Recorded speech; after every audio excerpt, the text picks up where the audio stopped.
बिस्मिल्लाहिर्रहमानिर्रहीम अस्सलाम वालेकुम स्टूडेंट्स, हम BSN 5th सेमेस्टर की सब्जेक्ट पेडियाट्रिक हेल्थ नर्सिंग पढ़ रहे हैं। पेडियाट्रिक हेल्थ नर्सिंग में हमने यूनिट 1, यूनिट 2, यूनिट 3 कंप्लीट कर लिए, जो कि हमारे चैनल के प्लेलिस्ट में मौजूद है। और चैनल के प्लेलिस्ट का लिंक आप लोगों को इस वीडियो लेक्चर के डिस्क्रिप्शन के एंड में मिल जाएगी, वहाँ से आप स्टडी कर सकते हैं। हमारा जो वीडियो लेक्चर है इसमें हम यूनिट 6 स्टार्ट करेंगे। यूनिट 6 आप लोगों का एक इम्पॉर्टेंट और एक लेंथी यूनिट है। तकरीबन 100 स्लाइड में इसके जो जितने भी ऑब्जेक्टिव्स हैं वो कंप्लीट हो चुके हैं। तो आपने इसको इंतहाई गौर से पढ़ना है और इसमें जो कंसेप्ट्स दिए गए हैं तो वो कंसेप्ट्स अपने जहन में क्लियर करने हैं। इस यूनिट में आप लोग एक जो न्यू बर्न होती है, new burn baby, new burn child आप कह लें, तो उसको जितने भी रिस्क फैक्टर है कि जिन रिस्क फैक्टर की वजह से उसको बर्थ इंजरीज़ का सामना करना पड़ता है वो आप लोग डिस्कस करेंगे। बर्थ इंजरीज़ कौन कौन से बर्थ इंजरीज़ होते हैं, कौन कौन से बर्थ इंजरीज़ बहुत कॉमन होते हैं, और वो कौन से प्रोसीजर है, कौन से मेजर्स है जो आपके एज ए नर्स आपका रोल है, आपकी रिस्पॉन्सिबिलिटी है कि आप अगर वो मेजर्स करेंगे तो फिर आप उस बेबी को, उस बच्चे को उन रिस्क फैक्टर्स से, उन बर्थ इंजरीज से बचा सकते हैं। कौन कौन से बर्थ इंजरीज़ ऐसे होते हैं जिनको आप अवॉइड कर सकते हो और कौन कौन से ऐसे बर्थ इंजरीज़ होते हैं जिनको आप अवॉइड नहीं कर सकते हो। उस वक्त आपने बच्चे की जान को बचाने के लिए मदर के साथ इन्वेसिव प्रोसीजर भी करना पड़ता है। फॉर एग्ज़ाम्पल सिजेरियन सेक्शंस वगैरह करके बच्चे को निकाला जाता है ताकि उसकी जान बच सके। तो ये सब चीज़ें आप इसमें डिस्कस करेंगे। तो स्टूडेंट्स, वीडियो लेक्चर को स्टार्ट करने से पहले आप लोगों से छोटी सी रिक्वेस्ट है कि अगर आप हमारे चैनल लेक्चर्स बाय मुश्तफ़ा अज़हर में नए हैं तो चैनल को सब्सक्राइब करें, बेल आइकन को प्रेस करें ताकि आने वाली न्यू वीडियो लेक्चर्स की नोटिफिकेशन आप लोगों को मिल सके, और इस वीडियो लेक्चर को लाइक ज़रूर करें। स्टार्ट लेते हैं। डिफिनीशन में लिखा है, the term birth injury is use to denote avoidable and unavoidable mechanical, hypoxic and ischemic injury affecting the infant during delivery. यानी ड्यूरिंग डिलीवरी जो इन्फेंट होता है तो वो बहुत सारे इंजरीज़ उसको अफेक्ट कर सकते हैं, और ड्यूरिंग द बर्थ जो इंजरीज़ उसको अफेक्ट करती हैं तो उन इंजरीज़ को हम बर्थ इंजरीज़ कहते हैं। इनमें से बाज़ जो इंजरीज़ होते हैं वो अवॉइडेबल होते हैं, जिनको हम अवॉइड कर सकते हैं, और बाज़ इंजरीज़ ऐसे भी होते हैं जिनको हम अवॉइड नहीं कर सकते, जो कि हमारे बस में नहीं होता कि हम उनको अवॉइड कर सकें। तो ये अवॉइडेबल इंजरीज़ अक्सर वो इंजरीज़ होती है स्टूडेंट्स जो कि एक अनस्किलफुल बंदा अगर हो तो उस अनस्किलफुल बंदे की प्रेजेंस की वजह से ड्यूरिंग डिलीवरी और उसके जो मेजर्स वो करता है उस मेजर्स के करने की वजह से जो इंजरीज़ बच्चे को होती है। फॉर एग्ज़ाम्पल, एक अनस्किलफुल बंदा है और बच्चा जो है उसकी ब्रीच प्रेजेंटेशन है, उसकी बर्थ का टाइम हो चुका है और उसकी बर्थ नहीं हो रही है, पास आउट बेबी नहीं हो रहा है क्योंकि ब्रीच प्रेजेंटेशन उसकी है।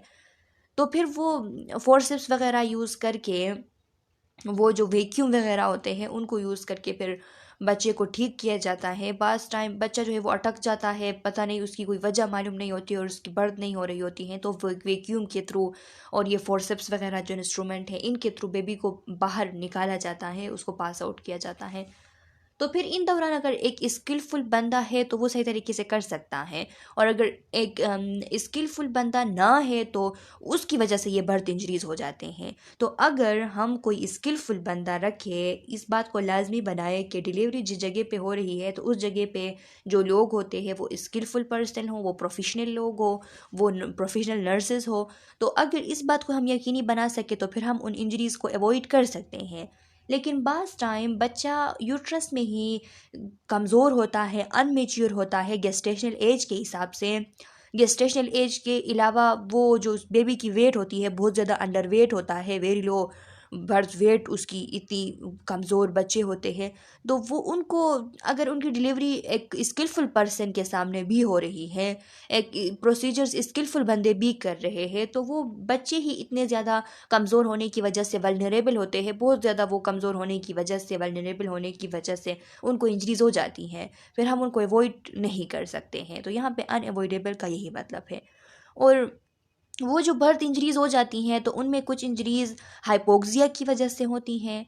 हाइपोक्सिया मींस के अगर यूट्रस के अंदर मदर की ब्लड कम थी, मदर को कोई मसला था, उस वो एनीमिक थी, तो उस वजह से बेबी को ब्लड की सप्लाई कम हो रही थी। और जब वो लेकिन कम हो रही थी लेकिन फिर भी उसके लिए काफ़ी थी यूट्रस के अंदर। लेकिन जब वो बाहर आ जाता है, उसकी पैदाइश हो जाती है, तो फिर या पैदाइश के दौरान या पैदाइश के बाद वो ख़ुद से उसके लंग्स जो है अभी बिल्कुल न्यूली ओपन होते हैं, तो वो इस तरह ख़ुद से इतने ज़्यादा अमाउंट में सांस नहीं ले सकता।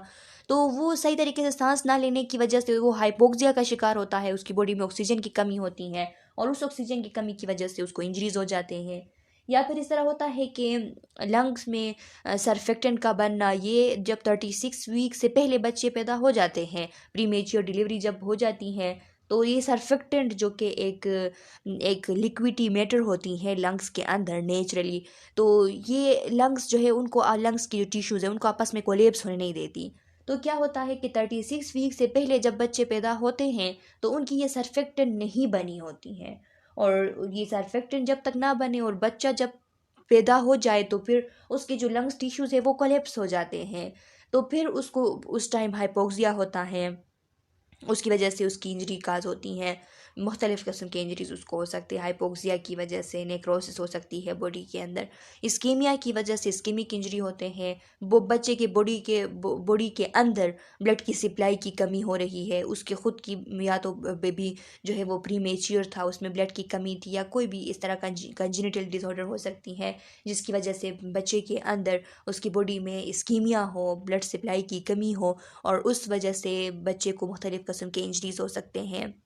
इसके अलावा मैकेनिकल इंजरीज़ भी हो सकते हैं। मैकेनिकल इंजरीज़ मींस के जो प्रेशर होती है ड्यूरिंग डिलीवरी, मदर की यूट्रस की प्रेशर होती हैं, बर्थ कैनाल की प्रेशर होती हैं, तो उस वजह से जो इंजरीज़ काज होती हैं प्रेशर की वजह से रेटिनल हेमोरेज हो जाता है, सब कंजंक्टिवल हेमोरेज हो जाता है। जब पैदाइश हो रही होती हैं तो बर्थ कैनाल की ख़ास करके तब जब बच्चे की हेड थोड़ी बड़ी हो और बर्थ कैनाल के साइज़ से मैच नहीं करती हो, तो उस टाइम उस प्रेशर के लगने की वजह से जो छोटे छोटे कैपिलरीज होते हैं आईज़ के अंदर, तो वो छोटे छोटे कैपिलरीज रप्चर हो जाते हैं और सब कंजंक्टिवल और रेटिनल ब्लीडिंग हो जाती है। तो इनको कहा जाता है मैकेनिकल इंजरी। या फिर एपिजीमियोटमी करते वक्त, एपिजीमियोटमी वो जो बर्थ कैनाल को कट लगाते हैं जब बच्चे की पैदाइश जो है वो लेबर प्रोलोंग हो जाती है, तो फिर एपिजियोटमी करते हैं। तो एपिजियोटमी करते वक्त वो जब कट लगाते हैं तो कभी कभार वो कट बच्चे के हेड को लग जाती है। तो इस तरह ये जो चीज़ों की वजह से इंजरीज़ होती हैं तो वो मैकेनिकल इंजरीज़ कहलाती हैं। अब देखिए स्टूडेंट्स, इसके रीज़न दिए गए हैं कि बर्थ इंजरीज में रिजल्ट फ्रॉम दो ऐसे बड़े बड़े रीज़न हैं जिनकी वजह से बर्थ इंजरीज हो सकते हैं। एक रीज़न ये है कि अगर मेडिकल स्किलफुल लोग जो है वो प्रेजेंट ना हो। देखिए लिखा है कि in appropriate artificial medical skill our attention, यानी मेडिकल स्किलफुल बंदा नहीं है या फिर मेडिकल स्किलफुल बंदे की जो अटेंशन है, जो कंसंट्रेशन है, वो उस चीज़ पे नहीं है। तो अगर उसको स्किल उसके पास नहीं है, स्किल की डिफिशिएंसी है या फिर उसकी अटेंशन नहीं है, तो इस वजह से बर्थ इंजरीज काज होते हैं। और दूसरी तरफ कभी कभी इस तरह भी होता है कि एक कॉम्पिटेंट ऑब्स्टेरिक केयर की मौजूदगी में भी, एक कॉम्पिटेंट ऑब्स्टेरिक केयर के बावजूद भी बर्थ इंजरीज काज हो सकते हैं। तो ये जो कॉम्पिटेंट ऑब्स्टेरिक केयर मीन्स कि उसमें स्किलफुल बंदे भी हो, सब कुछ अवेलेबल हो, लेकिन फिर भी इस तरह होता है कि बच्चे के ख़ुद के मदर के और बच्चे की कमज़ोरी की वजह से, उनकी वल्नरेबिलिटी की वजह से जो इंजरीज़ होते हैं, जो अनएवॉइडेबल इंजरीज़ है, वो इस टाइम काज होती हैं। लेकिन स्टूडेंट्स ये बात याद रखें कि जो ज़्यादातर most of the birth injuries होते हैं तो वो ये जो अनप्रोफेशनल पर्सनल की मौजूदगी होती है और अनस्किलफुल लोगों की जो मौजूदगी होती है ड्यूरिंग डिलीवरी, या फिर जो होम डिलीवरीज़ होते हैं, जो इंस्टीट्यूशनल डिलीवरीज़ बाज़ लोग नहीं करते और डिलीवरी उनकी घरों में ही हो जाती है, तो उन लोगों के जो बेबीज़ होते हैं तो उनमें बहुत ज़्यादा कॉमन है कि उनको बर्थ इंजरीज़ हो जाती हैं। अच्छा स्टूडेंट्स, बर्थ इंजरीज़, तो अब बर्थ इंजरीज़ कौन कौन सी हो सकती हैं? तो स्टूडेंट्स यहाँ पे इस स्लाइड में जो जितने भी बर्थ इंजरीज़ दिए गए हैं तो ये आगे इनकी डिटेल अलग अलग मौजूद है, लेकिन यहाँ पे ही उनकी कुछ डिफिनीशंस आपको क्लियर हो जाए तो फिर आगे जाके आपको उनको समझने में आसानी हो जाएगी। तो देखते हैं कि सबसे पहला है सॉफ्ट टिश्यूज़ इंजरीज़। तो बच्चों में सॉफ्ट टिश्यू इंजरीज़ हो जाती हैं जिनमें एब्रेशंस हैं। एब्रेशन किसे कहते हैं? जब भी किसी टिश्यू की कंटिन्यूटी में कोई ब्रेक आ जाती है, थोड़ी सी छोटी सी superficial break, superficial injury skin पे, तो इसको हम कहते हैं एब्रेशन। और ये सबसे सिंपलेस्ट इंजरी होती हैं, जल्दी से इसकी हीलिंग हो जाती हैं, सिर्फ एपिडर्मिस तक कन्फाइंड रहती हैं, यानी एपिडर्मिस तक ये महदूद रहती हैं, उससे आगे नहीं जाती।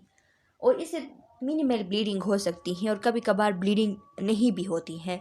हम कहते हैं ना कि कोई खराश आ गई, हाँ, तो वो जो खराश आने की बात है उसको कहते हैं एब्रेशन। एब्रेशन खराश को कहते हैं। ये थोड़ी सी बस स्किन के ऊपर चोट आ जाती हैं। तो ये बर्थ इंजरी क्यों होती हैं? जब बेबी तो इस पे थोड़ा बर्थ कैनाल का प्रेशर अगर ज़्यादा पड़े, उसकी साइज़ बड़ी होने की वजह से, जो बेबी की हेड है उसकी साइज़ बड़े होने की वजह से, तो इससे भी एब्रेशन हो सकती है। इसके अलावा अगर वैक्यूम या फोर्सेप्स यूज़ किए जा रहे हैं तो उनके थ्रू भी जब बेबी को बाहर निकालने की कोशिश करते हैं तो इस तरह उनको उन चीज़ों की वजह से भी एब्रेशंस हो सकते हैं। ब्रूजिंग है, तो ब्रूजिंग को हम मेडिकल टर्म ब्रूजिंग के लिए इकाइमोसिस यूज़ करते हैं। इकाइमोसिस मीन्स के वो जो स्किन के अंदर ब्लड जमा हो जाती है और वो एक उसके जब ब्लड के जमा होने की वजह से एक ब्लैक ब्लैक सी डिस्कलरेशन हो जाती है, या फिर रेड टू पर्पल या black to dark bluish colour की जो डिस्कलरेशन हो जाती है, उसे हम ब्रूजिंग कहते हैं। तो ये भी प्रेशर की वजह से होती है। बेबी पे जब प्रेशर ज़्यादा पड़ता है यूट्रस का, समटाइम इस तरह होता है कि लेबर बहुत ज़्यादा प्रोलोंग हो जाती हैं, जल्दी से डिलीवरी नहीं होती और वो प्रोलोंग हो जाती हैं, तो उसकी वजह से प्रेशर ज़्यादा पड़ता है बेबी पे, यूट्रस का प्रेशर, बर्थ कैनाल का प्रेशर, तो इस वजह से उसको ब्रूजिंग हो सकती है। फैट नेक्रोसिस है, तो स्टूडेंट्स ये जो जितने भी फैट टिश्यूज़ होते हैं हमारे बॉडी में भी, बच्चों के बॉडी में भी, एक इंसान के जिस्म में, तो ये लीस्ट वस्कुलर टिश्यूज़ होते हैं। इनमें वस्कुलर सप्लाई बहुत कम होती है। इस वजह से जब भी बॉडी में कोई हाइपोक्सिया होता है, ऑक्सीजन की कमी होती है, ब्लड सप्लाई की कमी होती है, तो सबसे पहले जो इफ़ेक्ट होने वाले टिश्यूज़ है वो फैट टिश्यूज़ है। तो इसीलिए यहाँ पे जब इस्कीमिक कंडीशन होती है, बच्चे के बॉडी में हाइपोक्सिक कंडीशन होती है, तो फिर फैट सेल जो है इनकी डेथ स्टार्ट हो जाती है, जिसको कहते हैं फैट नेक्रोसिस। तो ये हाइपोक्सिक या इस्कीमिक इंजरी की वजह से हो सकती हैं। लेसिरेशंस हो सकते हैं। लेसिरेशंस स्टूडेंट्स ये कट लगने को कहते हैं। हम कहते हैं ना कि अगर नाइफ कट लग गई, अगर नील जो है वो पाउंड में चिपक गई, अगर नीडल हाथ में चिपक गई, या फिर अगर गन शॉट की जो ज़ख़म होती है, जो गन शॉट की जो ज़ख़म होती है, तो ये भी लेसरेशन कहलाती है, जिसमें पेनिट्रेशन होती है, स्किन टूट के वो स्किन टूट जाता है और अंदर के जो टिश्यूज़ होते हैं वो भी, उनको भी ज़ख़म लग जाती है। इससे ब्लीडिंग भी ज़्यादा हो सकती है लेसरेशन से, और ये तब होती है ज़्यादातर बच्चों में ड्यूरिंग बर्थ, जब इपिजियोटमी करते हैं। इपिजियोटमी मीन्स के वो जब बर्थ कैनाल को जब कट लगाते हैं, जब बच्चे की पैदाइश नहीं होती, बच्चे का सर जब बड़ा होता है, इस वजह से प्रोलोंग उसकी डिलीवरी हो जाती है, तो बर्थ कैनाल में कट लगाते हैं, इसको कहा जाता है इपिजियोटमी। तो इपिजियोटमी जब करते हैं तो वो इपिजियोटमी जिस इंस्ट्रूमेंट से वो कट लगाते हैं, तो उससे बेबी के जो स्कल्प है तो उस पे भी कट लग जाती है, और इसको हम कह सकते हैं कि ये लेसरेशन है, यानी उसकी स्किन जो है वो ब्रेक हो के अंदर टिश्यू जो है वो उनको भी ज़ख़म लग जाती है, कट लग जाती है, जिस तरह नाइफ कट होती है इस तरह। इसके अलावा यहाँ पे है एक्स्ट्रा क्रेनियल ब्लीडिंग। तो स्टूडेंट्स, ब्लीडिंग के क्रेनियल ब्लीडिंग के 2 टाइप्स होते हैं, एक इंट्रा क्रेनियल ब्लीडिंग है और एक एक्स्ट्रा क्रेनियल ब्लीडिंग है। तो इनके लिए आप ये समझे कि हमारे ब्रेन के अंदर, यानी इस स्कल के अंदर सबसे पहले ब्रेन आती है, सबसे नीचे ब्रेन होती है, ब्रेन के ऊपर मेनिंजेस होते हैं, जो सबसे नीचे मेनिंजेस होती है वो पिया मैटर, फिर आर्कनोइड मैटर, और फिर ऊपर ड्यूरा मैटर, और उसके बाद स्कल की बोन आ जाती हैं, और स्कल के बोन के बाद उस पेरियोस्टियम आ जाती हैं, बोन के ऊपर जो मेम्ब्रेन होती है, और पेरियोस्टियम के बाद फिर जाके स्कल्प आती है बाहर की तरफ। तो इसमें जो मेनिंजेस है, जो ड्यूरा मैटर है, तो ड्यूरा मैटर तक अगर कोई ब्लीडिंग हो जाती है तो वो इंट्राक्रेनियल ब्लीडिंग कहलाती है, यानी ड्यूरा मैटर से नीचे जो ब्लीडिंग होती है, या ड्यूरा मैटर के बिल्कुल ऊपर जो ब्लीडिंग होती है वो इंट्राक्रेनियल ब्लीडिंग कहलाती है। और ड्यूरामेटर से बाहर के जो फॉर एग्जांपल ओस्टियम के ऊपर, बोन के ऊपर, या फिर पेरियोस्टियम के नीचे, पेरियोस्टियम के ऊपर स्कल्प में जो ब्लीडिंग होती है तो वो एक्स्ट्राक्रैनियल ब्लीडिंग कहलाती हैं। तो यहाँ पे एक्स्ट्राक्रैनियल ब्लीडिंग में 3 टाइप के ब्लीडिंग है। एक है कैपुट सक्सिडीनियम, एक है सिफिल हेमाटोमा और एक है सबग्लियल हेमाटोमा। तो इनमें जो कैपुट, जो सबसे पहला है वो कैपुट सक्सिडेनियम है।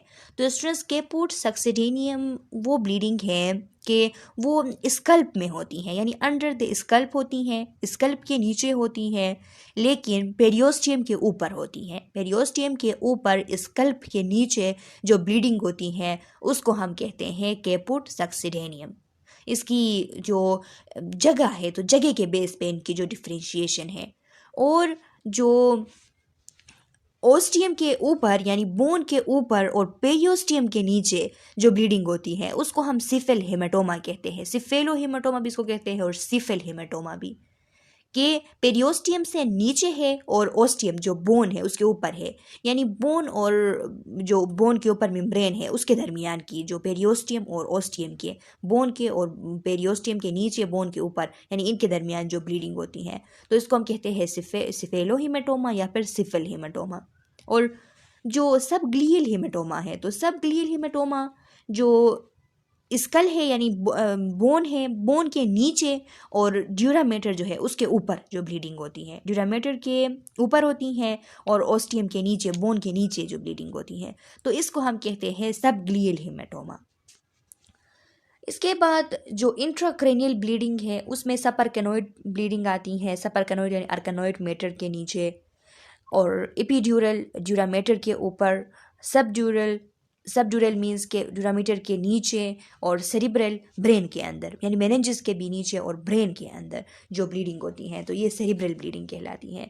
अब स्टूडेंट्स, यहाँ पे कैपुट सक्सिडीनियम, सिफेलो हेमाटोमा और सबग्लियल हेमाटोमा, इनमें मैं डिटेल में नहीं गई हूँ। डिटेल में मैं इसलिए नहीं गई क्योंकि आगे इनकी अलग अलग डिटेल मौजूद है, वहाँ पे आपको क्लियर हो जाएगा। फिलहाल इनकी जो डिफरेंशिएशन है इनके जगह के बेसिस पे, साइट के बेसिस पे, तो वो आप लोग याद कर लें क्योंकि एमसीक्यूज इनसे बन सकती हैं। कैपुट सक्सिडीनियम का अगर इसकी बात आ जाए तो ये वो ब्लीडिंग है कि ये स्कल्प के नीचे होती है लेकिन पेरियोस्टियम के ऊपर होती हैं। सिफेलो हेमाटोमा की बात आ जाए तो ये बोन के ऊपर होती हैं लेकिन पेरियोस्टियम के नीचे होती है। और सबग्लियल हेमाटोमा की बात आ जाए तो ये बोन के नीचे होती हैं लेकिन जो ड्यूरामेटर है उसके ऊपर होती है। ड्यूरामेटर से इसकी अटैचमेंट भी नहीं होती लेकिन उससे ऊपर होती है। अब आप लोग सोच रहे होंगे कि ये इपीड्यूरल की भी बात हुई क्योंकि नीचे जो इंट्राक्रैनियल ब्लीडिंग, इसमें इपीड्यूरल, तो ये जो इपीड्यूरल ब्लीडिंग होती है ये बिल्कुल अटैच होती है जो ड्यूरामेटर है उससे, लेकिन जो सबग्लियल हेमाटोमा होती है ये इससे अटैच नहीं होती, ये जस्ट स्कल के सॉरी जो बोन है, ओस्टियम है, उसके नीचे होती हैं, यानी उससे ऊपर नहीं होती, तो इसको कहते हैं सबग्लियल। इसके अलावा है नर्व इंजरीज। तो नर्व इंजरीज हो सकते हैं स्टूडेंट्स, नर्व इंजरीज भी ज़्यादातर जब प्रोलॉन्ग लेबर हो जाती हैं तो उस टाइम बच्चे को निकालना पड़ता है किसी ना किसी तरीके से, और उस टाइम ये जो लोग होते हैं तो ये डायरेक्टली सिजेरियन सेक्शन पे भी नहीं जा सकते। सिजेरियन सेक्शन मीन्स कि जो बड़ी, हम कहते हैं कि बड़ी ऑपरेशन, तो ये जो बड़ी सर्जरी तो इसको कहते हैं सिजेरियन सेक्शन, के वो बच्चे के एब्डोमेन में कट लगा के वो बेबी जो है उसको बाहर निकालते हैं। तो डायरेक्टली तो उस पर नहीं जा सकते, इसीलिए किसी ना किसी तरीके से बच्चे को निकालना होता है। तो उसको निकालने के लिए वो डिफरेंट इंस्ट्रूमेंट यूज़ करते हैं, अपने हैंड्स का यूज़ करते हैं बच्चे को निकालने के लिए। तो इस तरह निकालते वक्त कभी कभार वो बच्चे को कुछ ज़्यादा ही खींच देते हैं, उसको पुल आउट करते वक्त उसको खींचते हैं। तो उस खींचने की वजह से बच्चा तो कमज़ोर होता है, उसमें जो जितने भी ऑर्गन्स होते हैं वो सब बहुत ज़्यादा कमज़ोर होते हैं, वल्नरेबल होते हैं। तो उस वल्नरेबिलिटी की वजह से उनके जो नर्व्स है उनकी एनाटॉमी ख़राब हो जाती है, उनकी स्ट्रक्चर ख़राब हो जाती है खींचने की वजह से। तो जब उनकी स्ट्रक्चर खींचने की वजह से ख़राब हो जाती है तो ज़ाहिरी सी बात है कि उसके फंक्शन भी ख़राब हो जाएंगे। तो फिर क्या होता है, फंक्शन में जब चेंजेस आ जाती हैं तो फिर हम इसको कहते हैं कि ये नर्व इंजरी हो गई। तो नर्व इंजरी फेशियल नर्व की इंजरी हो सकती है, सर्वाइकल नर्व की इंजरी हो सकती है, सर्वाइकल नर्व रूट की, तो ये ज़्यादा कॉमन होती हैं कि उस बच्चे को बाहर निकालते वक्त उसकी गर्दन जो है उसको खींचा जाता है, तो इस वजह से जो सर्वाइकल, यहाँ पे सर्वाइकल एरिया में, नेक एरिया में जो नर्व रूट है तो वो उसमें उनकी एनाटॉमी में चेंजेस आ जाती हैं, तो इस वजह से उनकी फिजियोलॉजी भी चेंज होती हैं, फिर वो सही से फंक्शन नहीं कर पाते, तो इसलिए बेबी को डिफरेंट काइंड के एबनॉर्मेलिटीज़ हो जाते हैं। हॉर्नर सिंड्रोम है। हॉर्नर सिंड्रोम एक रेयर कंडीशन है स्टूडेंट्स, इतना ज़्यादा नहीं होता, लेकिन इसको जब हो जाती हैं ना, तो इसमें ये होता है कि पार्शियल डोसिस होती हैं। पार्शियल मीन्स कि एक साइड पे उसकी डोसिस हो जाती है। डोसिस मीन्स कि एक आई जो है वो ड्रॉप हो जाता है नीचे, और साथ में उसके जो प्यूपिल है वो कंस्ट्रक्ट हो जाते हैं, और जो फेशियल स्वीटिंग है उसकी लॉस हो जाती हैं, जिसे हम कहते हैं कि फेशियल एनहाइड्रोसिस होती है। एनहाइड्रोसिस मीन्स कि स्वीटिंग नहीं होती फिर फेस में। तो ये कब होती है? जब सिंपैथेटिक सप्लाई की डिसरप्शन हो जाए। तो यहाँ पे जो सिंपैथेटिक सप्लाई है, जो नर्व सिंपैथेटिक सप्लाई करते हैं फेस के लिए, तो बच्चे की पैदाइश के वक्त वो सिंपैथेटिक नर्व उनकी इंजरी हो जाती हैं, और वो जो सिंपैथेटिक सप्लाई है वो डिसरप्ट हो जाती हैं, जिसकी वजह से उनको हार्नर सिंड्रोम होती है। हार्नर सिंड्रोम में क्या होता है, ये आप याद रखिए स्टूडेंट्स के हार्नर सिंड्रोम में प्यूपिल कंस्ट्रक्ट होते हैं, एक साइड पे टॉसिस होती हैं, यानी एक आई ड्रॉप होती हैं उनकी, और फेशियल एनहाइड्रोसिस होती है। फेशियल उनको फेस पे फिर स्वेटिंग नहीं आते, तो ये कहलाती हैं Horner syndrome. Recurrent laryngeal nerve, तो ये जो लेरिंजियल नर्व है इनकी रिकरेंट एबनॉर्मेलिटी होती है इन बच्चों में। ये इसलिए होती है क्योंकि मैंने आप लोगों को अभी बताया स्टूडेंट्स के जब बच्चे को पुल आउट करते हैं तो उस टाइम नेक के जो नर्व है तो वो ज़्यादा डैमेज होते हैं, तो लेरिंग्स के नर्व भी नेक में मौजूद होते हैं, तो इस वजह से वो डैमेज हो जाते हैं, और उनके डैमेज होने की वजह से इस नर्व की एबनॉर्मेलिटी हो जाती है।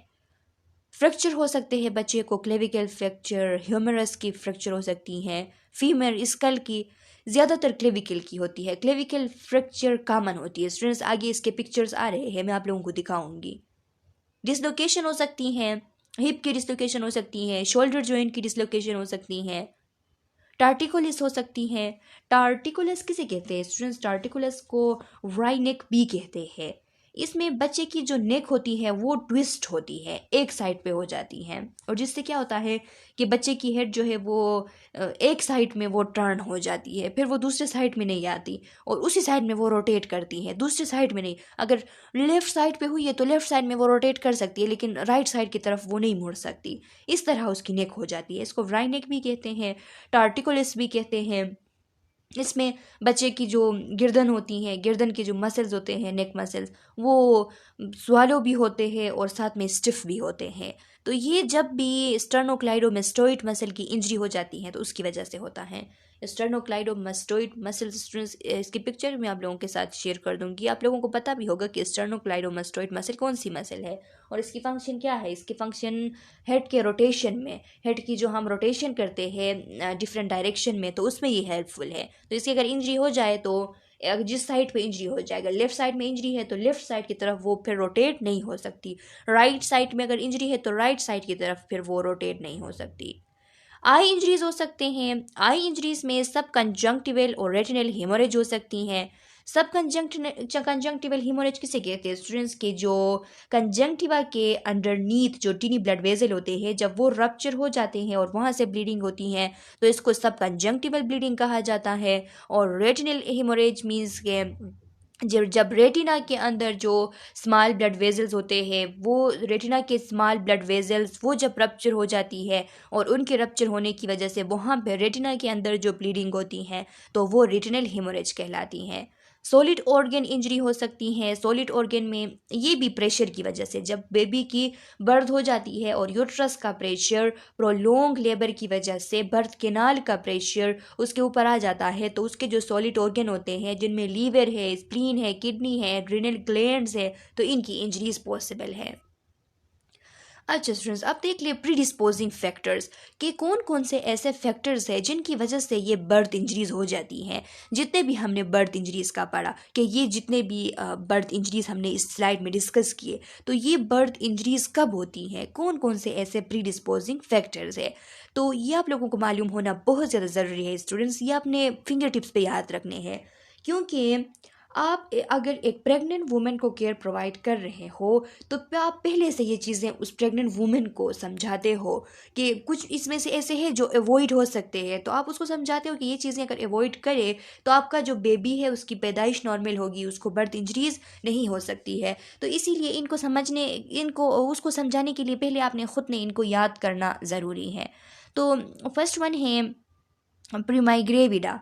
प्रीमाइग्रेविडा मीन्स के प्राइमरी प्रेगनेंसी कह ले या फर्स्ट प्रेगनेंसी कह ले, कि जो फर्स्ट टाइम प्रेगनेंसी होती है एक वुमेन की, तो उसमें में भी इस तरह हो सकता है कि बच्चे को बर्थ इंजरीज हो। तो ये इसलिए होता है क्योंकि बर्थ कैनाल की साइज़ जो है वो बच्चे के हेड के साइज़ से मैच नहीं करती है। इस वजह से फर्स्ट प्रेगनेंसी में उस बच्चे की पैदाइश में तकलीफ़ होती है, लेबर प्रोलोंग हो जाती हैं, जिसकी वजह से बर्थ इंजरीज काज होते हैं। सिफेलोपेल्विक डिसप्रोपोर्शन, ये वही बात है कि सिफेलोपेल्विक, सिफेलो मीन्स के हेड की तरफ इशारा है, बच्चे की हेड, और पेल्विक मीन्स मदर की जो पेल्विक रीजन है, तो उसमें डिसप्रोपोर्शन होती है। डिसप्रोपोर्शन मीन्स के उसकी साइज़ जो है वो मैच नहीं करती, चाहे किसी भी वजह से हो। चाहे फॉर एग्जांपल हो सकता है कि मदर डायबिटिक मदर है और डायबिटिक मदर का जो बेबी ग्रो करता है उसके बॉडी के अंदर, उसके यूट्रस के अंदर, तो उसकी बॉडी जो है वो एज़ कम्पेयर टू नॉर्मल बच्चे उसकी बॉडी बड़ी होती हैं, वो बड़े बॉडी वाला होता है, उसका हेड भी बड़ा होता है। तो फिर उसकी जब पैदाइश होती है तो उसकी हेड बड़ी होती है, मदर की बर्थ कैनाल की साइज़ छोटी होती है, उसे इस वजह से उसकी बर्थ जो है उसमें लेबर प्रोलोंग हो जाता है, बर्थ डिफ़िकल्ट हो जाती है बच्चे की। तो इसीलिए यहाँ पे कह रहा है कि सिफेलोपेल्विक डिसप्रोपोर्शन, तो ये एक एग्जाम्पल है कि डायबिटिक मदर के जो बच्चे होते हैं तो उनके सिफेलोपेल्विक डिसप्रोपोर्शन होती हैं। स्मॉल मैटरनल स्ट्रेचर, अगर माँ जो है वो छोटी कद की है तो छोटे कद के जो फीमेल्स होते हैं तो उनके बच्चों को बर्थ इंजरीज काज हो सकती हैं। ये भी इसी की एक वजह है। ये भी एक वजह है कि अगर मदर की मैटरनल स्ट्रेचर, उसकी कद अगर छोटी है तो फिर सिफेलो पेल्विक डिसप्रोपोर्शन के चांसेस ज़्यादा होते हैं। मैटरनल पेल्विक एनोमलीज, अगर मैटरनल पेल्विक एनोमलीज है, मदर के पेल्विक रीजन में कोई एबनॉर्मेलिटी है, एबनॉर्मेलिटी मीन्स के फॉर एग्जांपल उसमें कोई यूटेराइन मायोमास है, यूटेराइन मायोमास, जो यूटेराइन फिब्रोइड्स होते हैं उनको हम कहते हैं, इनको मायोमास या लियो मायोमास भी कहा जाता है। ये मोस्ट कॉमन पेल्विक मासेस होते हैं। तो इनकी वजह से क्या होता है, इनकी वजह से हमेशा डिस्टोशिया हो जाती है। डिस्टोशिया मीन्स के डिफ़िकल्टी इन लेबर, यानी बच्चे की डिलीवरी में डिफ़िकल्टी हो जाती है हमेशा। जिन जिन वुमेन के यूट्रस में ये यूटेराइन फिब्रोइड्स होते हैं तो इनकी वजह से ये बर्थ कैनाल को भी ऑब्स्ट्रक्ट कर लेते हैं, ऑब्स्ट्रक्शन काज कर सकते हैं बर्थ कैनाल में भी, और बच्चे की मल प्रेजेंटेशन भी काज कर सकते हैं। तो बच्चे की अगर मल प्रेजेंटेशन काज करे उसकी वजह से भी उसकी बर्थ में तकलीफ होगी, बर्थ में मुश्किल होगी, और अगर बर्थ कैनाल को भी ऑब्स्ट्रक्ट कर लेती है तो बच्चे का पास आउट होना फिर मुश्किल हो जाएगा। तो इस वजह से बर्थ इंजरीज काज हो सकती हैं। प्रोलोंग्ड और रैपिड लेबर, अगर बहुत ज़्यादा प्रोलोंग्ड लेबर है तो उस टाइम भी बर्थ इंजरीज का हो सकती है, और अगर रैपिड लेबर है, बहुत तेज़ी से जो है वो डिलीवरी हो गई है, तो उस टाइम भी कोई ना कोई एबनॉर्मेलिटी हो सकती है, क्योंकि इसकी एक ख़ास वो टाइम होती है, तो उस टाइम में डिलीवरी को होना होता है। फिर अगर वो टाइम जो है प्रोलोंग हो जाती है तो उससे भी मसला हो सकता है, और अगर वो बहुत ज़्यादा रैपिड हो जाती हैं, रैपिड होने का मतलब ये है कि ऑक्सीटोसिन बहुत ज़्यादा रिलीज़ हो गई है और प्रेशर जो है वो बहुत ज़्यादा बेबी पे आ गया था, इसलिए उसकी बर्थ जो है वो बहुत जल्दी हुई है, तो इसमें भी ब्रूजिंग वगैरह हो सकते हैं, बच्चे की सॉलिड ऑर्गन पे प्रेशर ज़्यादा पड़ सकती है, बहुत सारे इसके भी एबनॉर्मलिटीज़ हो सकते हैं।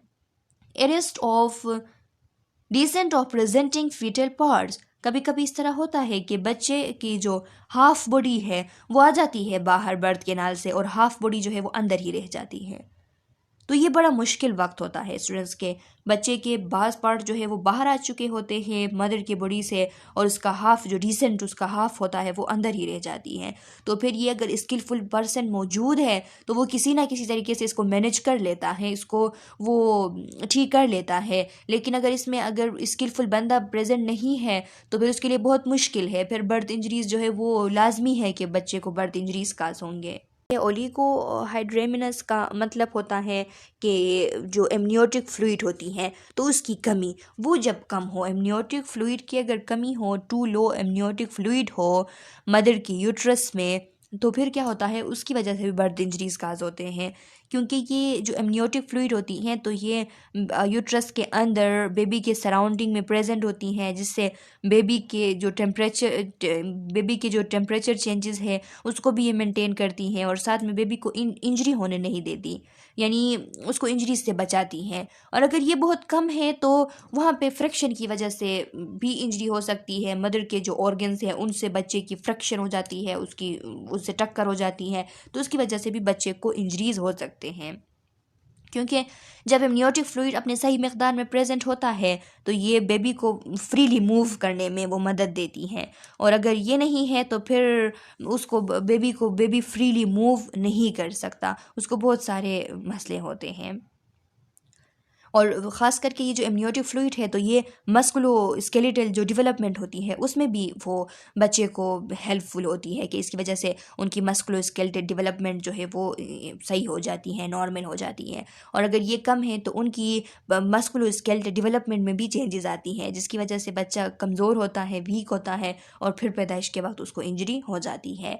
रिससिटेशन विद CPR, अगर CPR दे रहे बच्चा पैदा हुआ, उसको कोई हाइपोक्सिया कंडीशन थी, उसकी जो सर्कुलेशन थी वो ठीक नहीं थी, या रेस्पिरेटरी उसकी ठीक नहीं थी, तो फिर उसको CPR देते हैं। CPR देते वक्त ये जो लोग हैं, ये बच्चा बहुत वो नाजुक होता है, उसकी हर एक ऑर्गन, तो ये CPR देते वक्त अगर स्किलफुल लोग हैं तो वो सही तरीके से सही प्रोसीजर बच्चे की वल्नरेबिलिटी को देख के यूज़ करेंगे, लेकिन अगर स्किलफुल लोग नहीं हैं तो वो फिर रिससिटेशन करते वक्त भी बच्चे को इंजरी पहुंचा सकते हैं।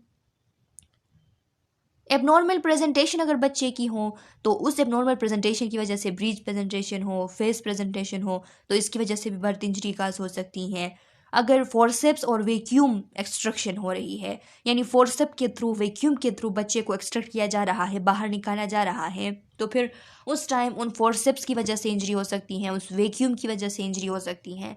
इसमें भी अगर स्किलफुल लोग होते हैं तो वो इनको अवॉइड करते हैं, लेकिन अगर स्किलफुल लोग मौजूद नहीं होते तो वो ज़रूर इंजरी काज करते हैं। फोर्सेप्स की और वैक्यूम की पिक्चर्स मैं आप लोगों के साथ शेयर कर दूंगी कम्युनिटी में, वहाँ से आप चेक कर लीजिएगा कि कौन सी इंस्ट्रूमेंट होती हैं।